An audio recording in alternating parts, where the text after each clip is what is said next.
धीरेन्द्र शास्त्री, जो अक्सर दिव्य शक्तियों और चमत्कारों के दावे के चलते सुर्खियों में रहते हैं, एक बार फिर चर्चे में हैं।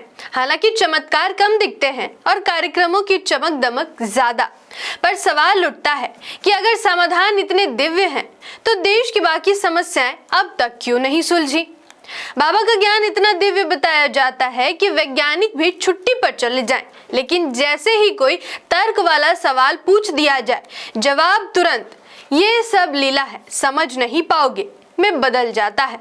उनकी भविष्यवाणियां ऐसी हैं कि सही हो तो चमत्कार और गलत हो तो बाबा के भक्त कहते हैं सब बाबा की मर्जी है। कई चमत्कारों की फैक्ट्री खुली लगती है, लेकिन बिजली, बेरोजगारी, महंगाई जैसे मुद्दों पर कोई दिव्य समाधान नहीं निकलता।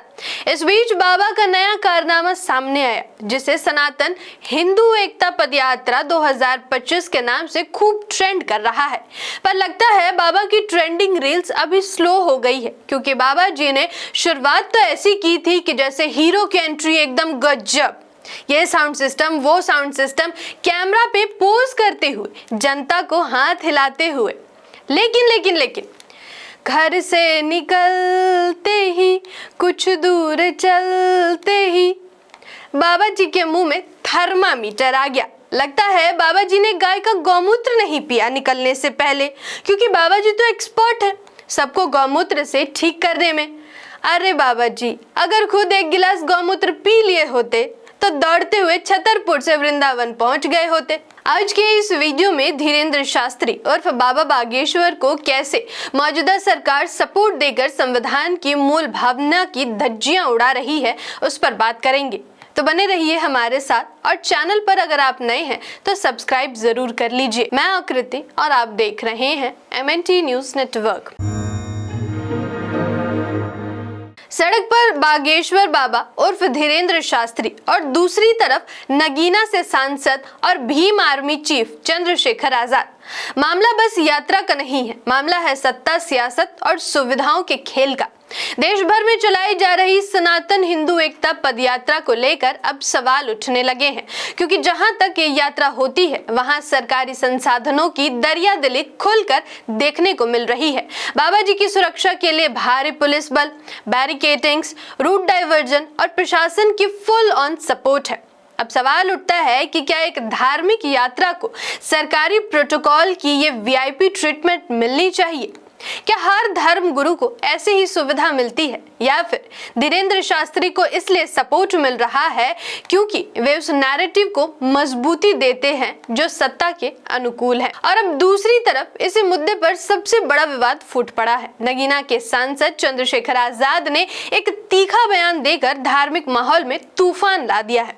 चंद्रशेखर आजाद का कहना है, अगर कल मैं देश को बहुजन राष्ट्र बनाने के लिए यात्रा निकालूं, तो क्या सरकार मुझे भी उतनी ही सुविधाएं देंगी जितनी धीरेन्द्र शास्त्री को दे रही है? और शायद इनका कहना गलत भी नहीं है। ऐसा नहीं है कि यह पहली बार हुआ है कि चंद्रशेखर ने पक्षपाती सरकार पर सवाल उठाए। भीम आर्मी चीफ चंद्रशेखर आजाद ने लोकसभा में सरकार पर तीखा हमला बोला था। उनका सवाल था कि क्या सरकारी पैसे सिर्फ एक धर्म के लिए खर्च किए जा रहे हैं, जब सरकार महाकुंभ पर 7,500 करोड़ रुपए खर्च कर रही है।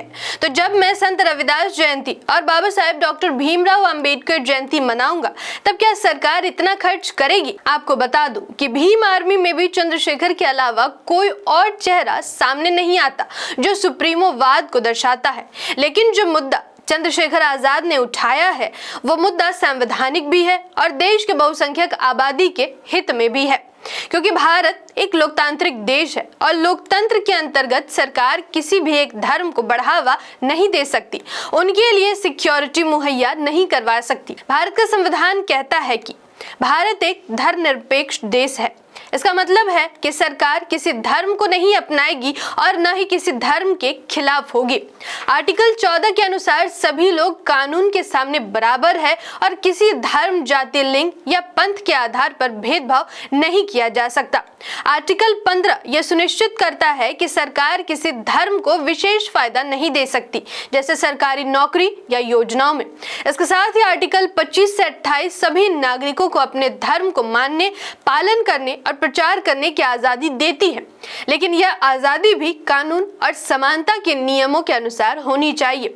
साथ ही सरकारी खजाने से किसी भी धर्म को सपोर्ट करना गैर संवैधानिक है। आपको बता दूं कि भाजपा की नीतियां हमेशा हिंदू धर्म और संस्कृति के संरक्षण पर केंद्रित रही है। पार्टी ने राम जन्मभूमि आंदोलन और मंदिर निर्माण में सक्रिय भूमिका निभाई। हिंदू त्योहारों जैसे दिवाली, गणेश चतुर्थी और नवरात्रि के आयोजनों को बढ़ावा दिया और धार्मिक स्थलों के विकास और पर्यटन के लिए सरकारी मदद दी।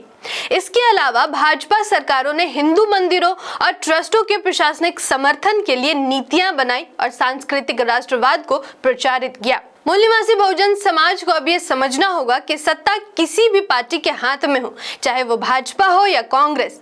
मनुवादी विचारधारा वाले लोग कभी भी बहुजनों के भले के लिए काम नहीं करेंगे। उनकी नीतियां अक्सर ऊंची जातियों और अपनी ही हित में होती है, जबकि बहुजन समाज को आर्थिक, शैक्षिक और सामाजिक अवसरों से दूर रखा जाता है। इसलिए बहुजन समाज को हमेशा सावधान और जागरूक रहकर किसी भी पार्टी के वादे और नीतियों का मूल्यांकन करना चाहिए और ऐसे पक्षपात के खिलाफ आवाज उठानी चाहिए, ताकि वे अपने हक और अधिकार सुनिश्चित कर सके। आपको ये विश्लेषण कैसा लगा, हमें कमेंट बॉक्स में जरूर बताएं। धन्यवाद। जय भीम, जय मूल निवासी, जय संविधान, जय भारत। MNT न्यूज नेटवर्क को सब्सक्राइब करें, लाइक और फॉलो करना ना भूलें।